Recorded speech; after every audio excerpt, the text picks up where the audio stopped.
next to it. That's fine. Yeah. Okay. Also, I didn't mean to bother you. No, Okay. thanks. Very nice meeting you. to meet you. Cheers. Okay. Now, what? Congratulations for all. Thank you so much. Thanks for all your support. Yeah. What are we looking at over here? I mean, this is different from the other block. And what do we have? Okay, so this is the first time, and as we walk from Mr. Peoples, this is a custom paver design that we made exclusively for Midtown. We'll never use it again. So this is sort of a new branding identity. We've increased seating significantly by creating this wall. But by creating this wall, we protected the tree so people don't walk in the roots. And then it creates a seating area. It's very well lit at night. And like I mentioned, this tree alone, we've increased its growing area by 42% because we literally were able to take out a lane. The old lane used to be right here. This used to be the curb line right here. And so by extending all of that and making all of that soil from here out organic again, it allows for that tree to live healthier and longer. Okay, now for those of us who don't know trees, what species is this? This is a live oak. Okay, yes, and they're very common in Houston and other places. Yes. Very common in Houston, very common in Midtown because it was the old street tree from years past. This tree is probably 70 years old. So it's been there for a while. We tried to diversify. It's very important to diversify plant material. So you have Mexican sycamores over here and down there. These are river birch.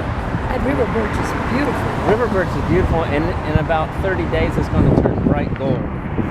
All those leaves will start turning, and that'll be just really, really. Now, what's the reason for plant diversification?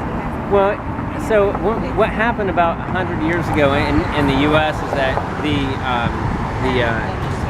an American elm was planted and used, and the Dutch elm was used a lot as street trees. That was just something that Europeans brought over as the main urban street tree.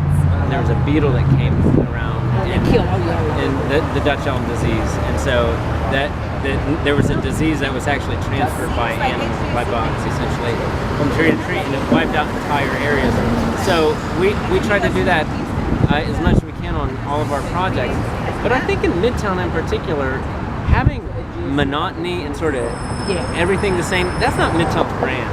This is an eclectic, diverse community, and we need to honor that. And so having a little bit different plant textures, different tree heights, different colors. So the plants in the rain gardens are sweet spire. They're going to start turning sort of reddy maroon. Actually, some of them already started. Those trees are going to turn yellow. The sycamores turn sort of a golden brown. The live oaks, pretty much keep their green, although they do a switch over in the late winter. So we really tried to bring as much color and texture and diversity to the plant community as possible. The thing that you guys got to do is walk this place at night. We spent a lot of time understanding the lighting because it's so unsafe. I've driven through it at night, but not walk. It's you need great. to walk. Like for instance, this specific area here, there's 3 levels of lighting. So there's the lighting that's in the wall, and it just floods the whole floor here. Oh, wow.